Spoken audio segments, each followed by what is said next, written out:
इसका मतलब कमला कमरे से बाहर नहीं गई थी।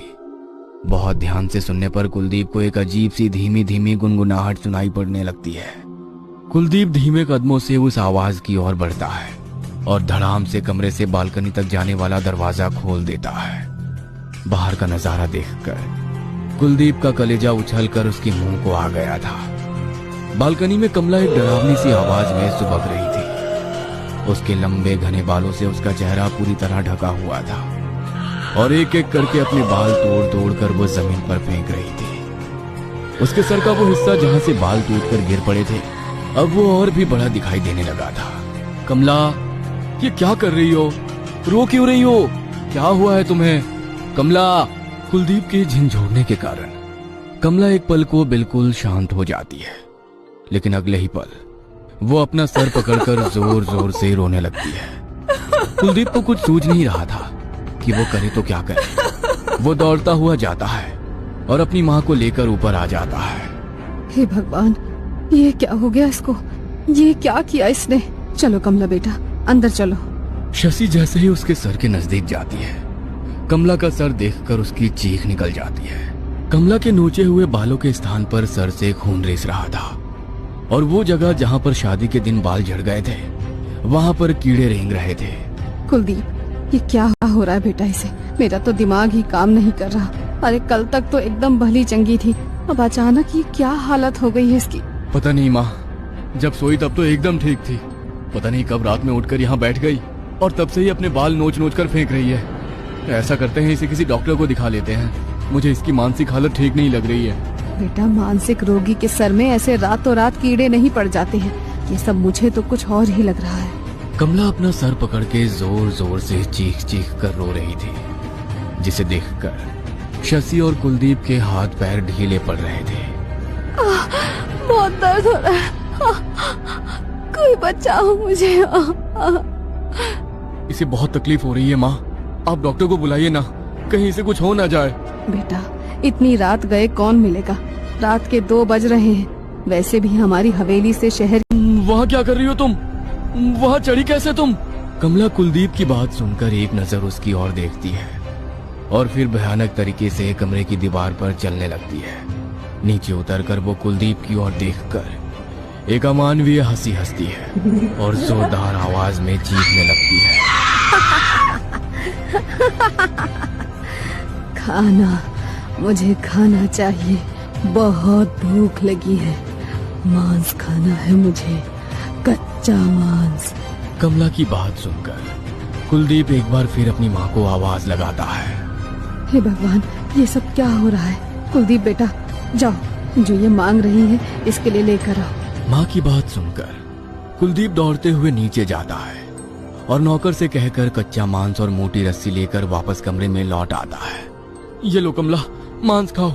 थाली में रखे हुए मांस को देखकर कमला उसकी सुगंध लेते हुए जानवरों की तरह लपक कर थाली की ओर आती है और एक रहस्यमयी सी मुस्कान बिखेर कर दोनों हाथों से उठाकर मांस खाने लगती है। कमला को मांस खाता देखकर मौका पाकर कुलदीप पीछे से उसे रस्सी से जकड़ लेता है। माँ, जल्दी बांधो इसे, ये कुछ भी कर सकती है। सिर्फ हमें इससे खतरा नहीं है, ये खुद को भी नुकसान पहुंचा सकती है। ये हमारी कमला नहीं है, कुछ बहुत गलत हो रहा है इसके साथ।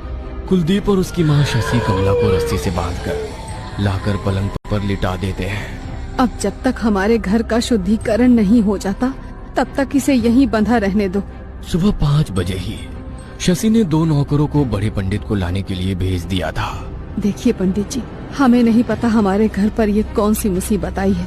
हम बस इतना जानते हैं कि अपने जीते जी अपने बेटे बहू का जीवन खराब नहीं होने देंगे हम। आप इस घर से नकारात्मक ऊर्जा दूर करने के लिए हवन कराइए। जो भी सामग्री लगेगी हम व्यवस्था कराएंगे। शशि की बात सुनकर पंडित जी नीचे हॉल में आकर ग्रह शांति पूजा शुरू कर देते हैं। पूजा शुरू होने के कुछ ही मिनट के अंदर कमला के कमरे से भयानक चीखने की आवाज सुनाई देने लगती है। वो आवाज इतनी भयानक थी कि किसी की भी कमला के कमरे तक जाने की भी हिम्मत नहीं हो रही थी। मैम साहब, छोटी बहू जी ठीक तो है? कहीं उन्हें कुछ तकलीफ तो नहीं हो रही? एक बार दरवाजा खोलकर देखिए ना। नहीं, कोई भी ऊपर नहीं जाएगा, वो चाहे जितना भी चिल्लाए। हमारी मर्जी के बिना उसका दरवाजा खुलना नहीं चाहिए। कुछ देर चीखने के बाद अचानक कमला के कमरे से आ रही आवाज बंद हो जाती है। कुछ ही पल बीते होंगे कि हवेली के बाहर पहरा दे रहा एक आदमी दौड़ते हुए हवेली के अंदर आ जाता है। मैम साहब, वो बहू जी। क्या हुआ बहू जी को? कुछ बात है क्या? वो बहू जी, वो बाहर दीवार पर चल रही हैं और दीवार से होते हुए वो नीचे उतर रही हैं। कैसी बेतुकी बातें कर रहे हो? उसे तो उसके कमरे में बांधा हुआ है, वो अपने कमरे से बाहर नहीं आ सकती। उसके कमरे में मैंने खुद अपने हाथों से ताला लगाया है। नौकर की बात सुनकर शशि दौड़ते हुए हॉल से बाहर जाती है और देखती है कि कमला दीवार से होते हुए नीचे उतर रही है। कमला की ऐसी हालत देखकर सबकी चीखें निकल जाती है। देखिए बहन जी, हम जितना समझ रहे थे ना, ये समस्या उससे कई गुना ज्यादा बड़ी है। मेरे ग्रह शांति हवन से कुछ नहीं होने वाला है।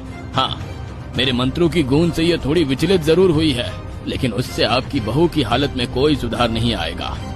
आपके लिए सुनने में थोड़ा मुश्किल होगा, लेकिन ये आपकी बहू कमला नहीं है। कोई भी इंसान ऐसी हरकतें नहीं कर सकता। कोई और शक्ति है इसके अंदर। दीवार से उतरने के बाद कमला दौड़ते हुए हॉल में पहुंचती है और हवन कुंड को उठाकर हवा में उछाल देती है। उसके मुंह से बेतहाशा लार गिर रही थी। आंखें पलटी हुई और बाल बुरी तरह से बिखरे हुए थे। उसे बांधने में इस्तेमाल हुई रस्सी अभी भी उसके हाथों से लटक रही थी और कलाई से खून रिस रहा था। उसका मुंह इतना डरावना लग रहा था कि कोई भी उसे देखकर चक्कर खा जाए। तूने बुलाया था इस पंडित को? हाँ? देखो कमला बेटा, शांत हो जा। हम तुम्हारा बुरा नहीं चाहते। हम तो बस ये चाहते हैं कि तुम हमारे बेटे की पत्नी बनकर इस घर में आई हो। हमारे घर की लक्ष्मी हो बेटा तुम खुशी खुशी घर में रहो। इससे ज्यादा हमें और कुछ नहीं चाहिए। चुप कर बुढ़िया, चला जा पंडित, जा। कमला की भयानक आवाज सुनकर पंडित राम राम करता वहां से भाग खड़ा होता है। तभी कमला का शरीर ढीला पड़ने लगता है और वो जमीन में गिरकर बेहोश हो जाती है। माँ, क्या हो रहा है ये सब? मुझे तो अब बहुत डर लग रहा है। अगर ऐसा ही चलता रहा तो पता नहीं आगे क्या कुछ देखने को मिलेगा। घबराओ मत बेटा, अगर दुनिया में शैतान है तो भगवान भी है। मैं कल ही शमशान वाले बाबा को खबर कराती हूँ। अब वही हमारी समस्या का समाधान करेंगे। शशि, तुम कुलदीप के साथ घर पर ही रुको। मैं जाता हूँ और जाकर बाबा को सारी बात बताकर यहाँ लाने की कोशिश करता हूँ। अखिलेश जब शमशान घाट पहुंचा तो दोपहर के तकरीबन 2 बजे होंगे। बाबा अपनी कुटिया में नहीं थे। उसने देखा बाहर खुले जगह में अग्नि जल रही थी और बाबा आंखें बंद किए उसके सामने बैठे थे। इतनी गर्मी में जब धूप में खड़ा रह पाना भी संभव नहीं था, बाबा वहां अग्नि के सामने बैठे जाने कब से अपनी साधना में लीन थे। अखिलेश कुछ देर तक हाथ जोड़कर वहीं बैठा रहता है। इतनी गर्मी में खुले आसमान के नीचे बैठ पाना अखिलेश के लिए बहुत कठिन हो रहा था। तकरीबन आधे घंटे के बाद बाबा अपनी आंखें खोलते हैं तो देखते हैं कि सामने बड़ी कोठी वाले अखिलेश बाबू हाथ जोड़े उनके सामने बैठे हुए हैं।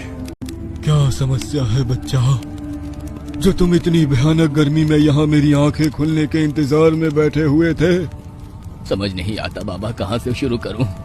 मेरा एक ही बेटा है जिसका नाम कुलदीप है। तकरीबन सप्ताह भर पहले उसकी शादी रायपुर गांव के प्रधान की बेटी कमला के साथ हुई है। हमने बड़ी धूमधाम से शादी की क्योंकि हमारे लिए ऐसा अवसर जीवन में दोबारा नहीं आने वाला था।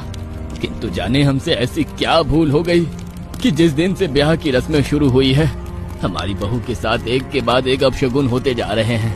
पहले तो हमें लगा कि शायद शादी के बाद हम ग्रह शांति हवन करेंगे तो उससे सब कुछ ठीक हो जाएगा, लेकिन हम गलत थे। शादी के बाद तो मेरी बहू कमला की हालत और भी खराब हो गई।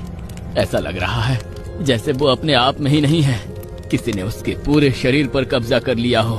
अखिलेश अभी तक हुई सारी घटनाएं बाबा को सुनाता है। तुम्हारी बहू जरूर किसी प्रेत के वश में है, लेकिन मैं अभी तुम्हारी कोई मदद नहीं कर पाऊंगा। उसके लिए पहले मुझे तुम्हारे घर आना होगा। अभी मैं एक साधना कर रहा हूँ। अगले 24 घंटे तक मैं अपना साधना छोड़कर हिल भी नहीं सकता। हाँ, इतना वादा करता हूँ कि मेरी साधना खत्म होने के बाद मैं तुम्हारी समस्या को हल करने का प्रयास जरूर करूंगा।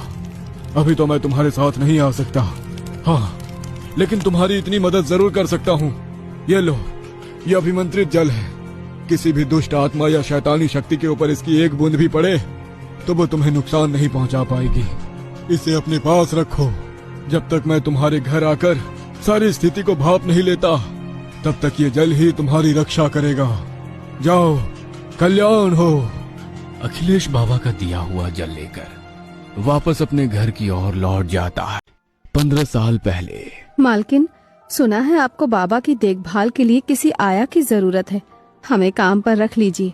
मालकिन, हम बहुत गरीब हैं, कोई सहारा नहीं है, सारी जिंदगी आप लोगों के पैर धो धो कर पिएंगे। कहाँ से आई हो तुम? किस गांव की हो? तुम्हारा पति, बच्चे, बाकी सब कहाँ हैं? कोई नहीं है मालकिन, हमारा इस दुनिया में कोई नहीं है। जिस गरीब के सर पर बाप का साया ना हो, उससे कौन शादी करेगा मालकिन? बस हमें तो सर छुपाने भर की जगह मिल जाए, इससे ज्यादा की इच्छा नहीं है। पन्ना के आंसू को देखकर शशि का मन पिघल जाता है और वो अपने बेटे कुलदीप की देखभाल के लिए उसे अपने घर में रख लेती है। पन्ना ने जैसा वादा किया था, वाकई ठाकुर अखिलेश की हवेली में आने के बाद वो मन लगाकर अपना काम करने लगी। वैसे तो उसका काम सिर्फ कुलदीप की देखभाल करना था, लेकिन पन्ना कभी किसी काम से जी नहीं चुराती थी।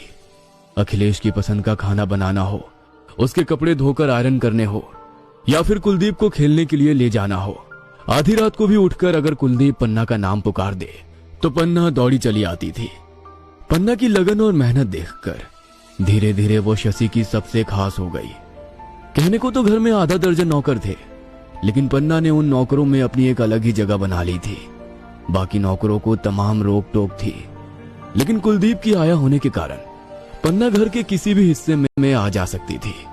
कुलदीप की देखभाल के अलावा भी पन्ना का यहाँ आने का कोई कारण हो सकता है, यह तो शशि ने कभी सोचा ही नहीं था।